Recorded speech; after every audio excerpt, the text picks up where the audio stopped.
தாய்மாமனில் பூங்குடியை தேன்மொழியும் நந்தினியும் நல்லபடியாக பார்த்துக்கிறாங்க. மீனாட்சி பூங்குடிக்கிட்ட வராங்க பேசுகிறக்கு. அந்த நேரத்தில் பூங்குடி தூங்கிட்டு இருக்கனால பக்கத்தில் தேனு தான் இருக்காங்க. உடனே மீனாட்சி தேனை பார்த்து எப்படி இருக்குது இவளுக்கு அப்படின்னு கேட்குறாங்க. நல்லா இருக்காங்கம்மா, சரியாயிரும், நீங்கள் ஒன்றும் வருத்தப்படாதீங்க அப்படின்னு சொல்கிறாங்க. தேனு நான் வேணும்னே பண்ணலடி அப்படின்னு சொல்கிறாங்க. அம்மா எனக்கு தெரியும்மா, அண்ணி புரிஞ்சுக்குவாங்க அப்படின்னு சொல்கிறாங்க தேன்மொழி. இதை கேட்ட மீனாட்சி, சரிடி இப்போ தான் தூங்குறாளா அப்படின்னு கேட்குறாங்க. ஆமாம்மா, இவ்வளோ நேரம் முழிச்சிருந்தாங்க, மாத்திரை போட்டாங்களா, அதனால அசதியாக இருந்திருக்கும் போல் உறங்கிட்டாங்க அப்படின்னு சொல்கிறாங்க தேனை. சரின்னு சொல்லிட்டு மீனாட்சி போய் வேலையை பார்க்குறாங்க. பூங்குடியோட அம்மா பேச்சுக்கு பூங்குடிக்கு நடந்த எந்த விஷயமுமே தெரியாமல் பூங்குடியோட அம்மா முத்தாலம்மன் கோயில் திருவிழாக்கு பூங்குடிக்கும் சேர்த்து முளைப்பாரிக்கு பயிர் வாங்கிட்டு வந்துட்டுருக்காங்க. அப்போது அவங்க மாமியார் அவங்கள பார்த்து, அடியே பார்த்து பக்குவமாக போடுங்க சரியா, நான் கோயில்கிட்ட போயிட்டு வந்துடுறேன் அப்படின்னு சொல்கிறாங்க பேச்சியோட மாமியார். சரிங்கத்த அப்படின்னு சொல்கிறாங்க. பேச்சு கூட வரவங்களோ, அக்கா என்னோட முளைப்பாரியும் உங்கள் வீட்டிலே வச்சுக்கிறீங்களா, எங்கள் வீட்டில் பொடுசுக அங்கே இங்கேன்னு ஓடி வந்து முளைப்பாரி நல்லா வரலினா மனசுக்கு கஷ்டமாக இருக்குக்கா அப்படின்னு சொல்கிறாங்க. சரி புள்ள, நானே வச்சு நல்லபடியாக கொண்டு வந்து தரேன் அப்படின்னு சொல்கிறாங்க பேச்சு.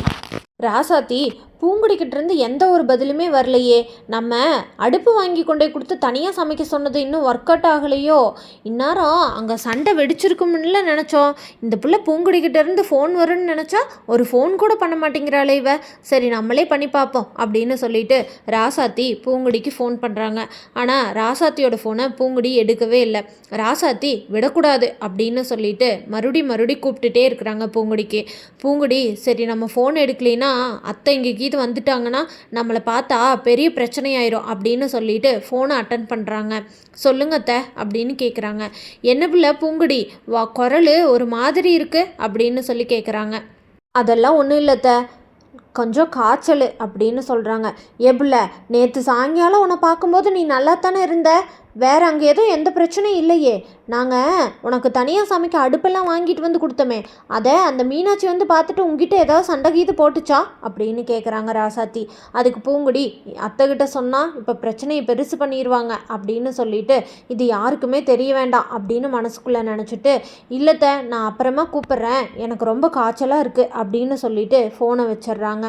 இதை கேட்ட ராசாத்தி, என்ன இந்த புள்ள குரலே கொஞ்சம் சொணக்கமாக இருக்குது, என்கிட்ட இருந்து எதையாவது மறைக்கிறாளோ, இந்த விடமாட்டேன் இந்த ராசாத்தி, எதாக இருந்தாலும் கண்டுபிடிச்சிருவேன் அப்படின்னு மனசில் நினச்சிட்ருக்காங்க ராசாத்தி. பூங்குடியோட தோழிகளும் பூங்குடியோட தங்கச்சி செந்தமிழும், பூங்குடி என்ன இன்னைக்கு காலேஜுக்கு வரவே இல்லை, அதுவும் இல்லாமல் பூங்குடி ஃபோன் பண்ணால் ஃபோனும் எடுக்க மாட்டேங்கிறாங்களே, சரி நம்ம வீட்டுக்கே போய் பார்த்துருவோம் அப்படின்னு சொல்கிறாங்க. செந்தமிழும், ஆமாக்கா நான் அக்காவுக்கு ஃபோன் பண்ணி பார்த்தேன், அக்கா ஃபோனே எடுக்கல, நீங்கள் கூப்பிட்டு பாருங்க அப்படின்னு சொல்கிறாங்க. நான் கூப்பிட்டு ஃபோன் எடுக்கல பிள்ளை, வா வீட்டுக்கே போய் பார்க்கலாம் அப்படின்னு சொல்லிட்டு 3 பேரும் மாயாண்டி வீட்டுக்கு போகிறாங்க. அங்கே போனோன்னே மாயாண்டி வாங்க அப்படின்னு கூப்பிட்றாரு. இல்லைங்கய்யா, பூங்குடி ஃபோன் பண்ணேன் ஃபோனும் எடுக்கலையா, இன்ஸ்டியூட்டுக்கும் இன்றைக்கி வர மாதிரி தெரியல, அதுதான் என்னன்னு பார்த்துட்டு போகலான்னு வந்தாங்கய்யா அப்படின்னு சொல்கிறாங்க. உள்ளதாமா இருக்கா, போய் பாருங்க அப்படின்னு சொல்கிறாரு. உடனே உள்ளே போய் பார்க்குறக்கு போகிறாங்க. உள்ளே போய் பார்த்தோன்னே செந்தமிழ் அவங்க அக்காவோட நெத்தியை பார்த்தோன்னே ஷாக் ஆயிடுறாங்க. அக்கா என்னாச்சு அப்படின்னு கேட்குறாங்க. செந்தமிழ் ஒன்றும் இல்லை, ஒரு நிமிஷம் பொறுமையாக நான் சொல்கிறத கேளு அப்படின்றாங்க. உடனே கூட இருந்த செல்வியும் அமுதாவும், எபில்ல பூங்குடி என்னடி ஆச்சு அப்படின்னு கேட்குறாங்க. நேற்று வீட்டில் ஒரு சின்ன சண்டை, அதில் அப்படின்னு சொல்லிட்டு அவங்க நடந்ததை எல்லாத்தையும் சொல்கிறாங்க. அப்போது மீனாட்சி அத்தை தெரியாமல் எல்லா பொருளையும் தூக்கி வீசும்போது கத்தி மேலே போய் விழுந்து பட்டுருச்சு அப்படின்னு சொல்கிறாங்க. அவங்க கத்தி எடுத்து உன் மேலே வீசிட்டாங்களாக்கா அப்படின்னு கேட்குறாங்க செந்தமிழ்.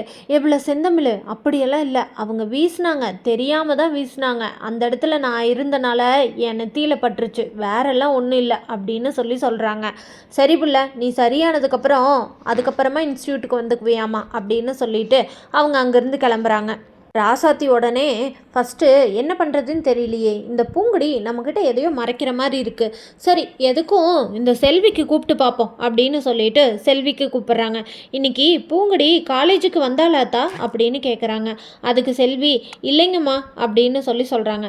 சரி செந்தமிழ் உன் பக்கத்தில் இருக்காளா, அவகிட்ட ஃபோனை கொடு அப்படின்னு சொல்லிட்டு, ஏண்டி உங்கள் அக்கா டெய்லி உங்கள் கூட தானே வருவா, இன்றைக்கி ஏன் வரலையா அப்படின்னு சொல்கிறாங்க. அத்தை நான் போய் பார்த்தேன், இப்படியெல்லாம் இப்படியெல்லாம் நடந்திருக்கு அப்படின்னு செந்தமிழ் நடந்த எல்லா விஷயத்தையும் ராசாத்திக்கிட்ட சொல்லிடுறாங்க. உடனே ராசாத்தி, ஓ விஷயம் இப்படி போகுதா, எங்கிட்டயே சொல்லாமல் மறைக்கிறாளா இவ? அதுவும் இல்லாமல் இவங்க எவ்வளோ தைரியம் இருந்தால் நம்ம வீட்டு பொண்ணை இப்படி பண்ணியிருப்பாங்க. சரிடி, நீ ஃபோனை வை, நான் பார்த்துக்கிறேன் அப்படின்னு சொல்லிட்டு வேகமாக எந்திரிச்சு ஓடுறாங்க ராசாத்தி. போய் அவங்க அண்ணங்கிட்ட போய், அண்ணே அண்ணே அப்படின்னு சொல்கிறாங்க. ஏய் என்ன, எதுக்கு இப்படி கத்திக்கிட்டு வர்ற ராசாத்தி அப்படின்னு சொல்லி கேட்குறாரு மஞ்சமலை. அவங்க அம்மா, ஏம்பல எதுக்கு இப்படி கத்திக்கிட்டு வர, என்னடி ஆச்சு அப்படின்னு சொல்லி கேட்குறாங்க. ராசாத்தி மஞ்சமலைக்கிட்ட, அண்ணே நம்ம பூங்குடியை அந்த மீனாட்சி கத்தி எடுத்து எப்படியோ குத்திட்டாலாம அண்ணே, அதில் பூங்குடிக்கு 10-20 தையல் போட்டு கூட்டிகிட்டு வந்து வச்சுருக்காங்களாம். நம்ம பிள்ளைய அங்கே பார்த்துக்கிறதுக்கு யாருமே இல்லையா அண்ணே, நம்ம பிள்ளை ஒத்தையில் கிடக்காம அண்ணே அப்படின்னு சொல்லிட்டு அழுகுறாங்க. என்னவா என்னாச்சு அப்படின்னு சொல்லிட்டு மஞ்சமலை பதறி அடித்து கேட்கும்போது, அண்ணே பூங்குடி இப்படி போய் ஒரு டம்ளர் காப்பி கேட்டுதான், அதுக்கு இந்த தெய்வான காப்பியெல்லாம் கொடுக்க முடியாதுன்னு சொல்லி ரொம்ப கேவலமாக பேசிட்டாலாமண்ண. அதை எங்கிட்டையும் மாமா கிட்டேயும் சொல்லிட்டு புள்ள வருத்தப்பட்டுச்சு. அதனால நானும் இவரும் சேர்ந்து வீட்டில் சமைக்கிறதுக்கு தேவையான ஜாமானமெல்லாம் கொண்டு போய் யாருக்கும் சிரமம் இல்லாமல் நீ சமைச்சுக்கத்தா அப்படின்னு சொல்லி கொடுத்துட்டு வந்தண்ண. அது தெரிஞ்சு இந்த மீனாட்சி பூங்குடியை இப்படி எல்லாத்தையும் எடுத்து வெளியே வீசி பூங்குடியை எடுத்து கத்தி எடுத்துட்டு குத்த வந்துட்டாலாமண்ண அப்படின்னு சொல்லி சொல்கிறாங்க ராசாத்தி. ஏய் சொடலை, போய் ஒரு ஆட்டோ பிடிச்சிட்டு வாடா அப்படின்னு சொல்லிட்டு அங்கேருந்து வேகமாக கிளம்புறாங்க. உடனே பேச்சு, இந்தா நானும் வரேங்க அப்படின்னு சொல்கிறாங்க. மஞ்சமலை உடனே பேச்சியை தள்ளி விட்டுட்டு ஓடுறாங்க. பேச்சு வேகமாக வந்து ஆட்டோவில் ஏறிக்கிறாங்க. சொடலை, இந்த ஏறுத்தா அப்படின்னு சொல்லிட்டு அங்கேருந்து கிளம்பி 3 பேர் போகிறாங்க. எல்லாரும் மாயாண்டி வீட்டுக்கு போனோன்னே மஞ்சமலை, யோ மாயாண்டி வெளியே வாயா ஃபஸ்ட்டு அப்படின்னு சொல்லி கூப்பிடுறாரு. உடனே சொடலை, ஏய் எங்கள் வீட்டு பிள்ளைய அடிச்சுட்டு இன்னும் என்னடா உள்ளுக்குள்ளே உட்காந்துருக்கீங்க, வெளியே வாங்கயா ஃபஸ்ட்டு அப்படின்னு சொல்லி சொல்கிறாரு சொடலை. எல்லாரும் வெளியே வந்தோடனே, வாங்க மாப்பிள்ள என்னாச்சு அப்படின்னு சொல்லி கேட்குறாரு. என்னையா ஒன்றும் தெரியாத மாதிரி பேசுகிற அப்படின்னு சொல்லி கேட்குறாரு மஞ்சமலை. மாப்பிள்ள வாங்க, எதாக இருந்தாலும் உள்ளே வச்சு பேசிக்கலாம் அப்படின்னு சொல்கிறாரு மாயாண்டி. அதெல்லாம் முடியாது, எங்கள் வீட்டு பிள்ளைய நீங்கள் அடித்து தையலை போட்டு விடுவீங்க, நாங்கள் வந்து உங்ககிட்ட கேட்டு நின்று நீங்கள் சொல்கிறத கேட்கணுமா அப்படின்னு சொல்லி கேட்குறாரு சொடலை. இந்த ஊரில் இதை கேட்குறக்கு ஆளுகளே இல்லையா, ஒரு நியாயம் தர்மம் பார்க்க மாட்டாங்களா இவங்கெல்லாம், பஞ்சாயத்து ஆளுங்க இருக்காங்களா இல்லையா இவங்க ஊர்லையெல்லாம் அப்படின்னு சொல்லி கேட்குறாரு சொடலை. வெளியே நின்று மஞ்சமலை குடும்பத்தார் போடுற சத்தத்தை கேட்டு அழகரும் அவரோட ஃப்ரெண்ட்ஸும் வேகமாக ஒடியாராங்க. கொல்லப்புறத்துலேருந்து ஒடியாந்து, இந்தாருங்க இங்கே என்ன நடந்ததுன்னு தெரிஞ்சுக்கிட்டு அப்புறமா பேசுங்க அப்படின்னு சொல்கிறாங்க. என்னடா என்ன நடந்ததுன்னு என்ன தெரிஞ்சுக்கணும் அப்படின்னு சொல்லி கேட்குறாரு மஞ்சமலை.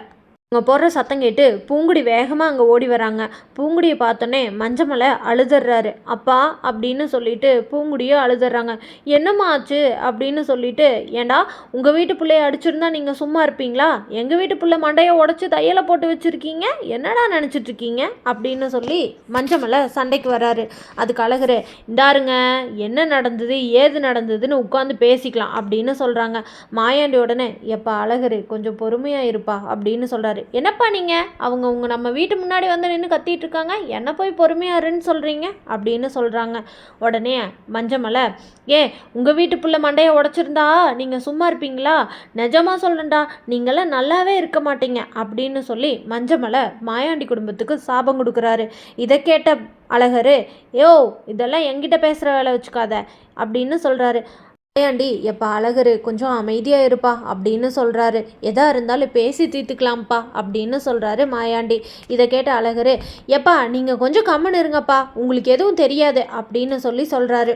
பூங்குடி என்னதான் அவங்க அப்பா கிட்ட இது தெரியாமல் யதார்த்தமாக நடந்த விஷயம்ப்பா அப்படின்னு சொன்னால் மஞ்சமலையும் ராசாத்தையும் ஏற்றுக்கிட்டு கம்முன்னு போயிடுவாங்களா, இல்லை பூங்குடியை வச்சு இந்த சண்டையை பெருசு பண்ணுவாங்களான்னு தெரிஞ்சுக்க நம்ம சேனலை மறக்காமல் லைக், ஷேர் அண்ட் சப்ஸ்கிரைப் பண்ணிக்கோங்க.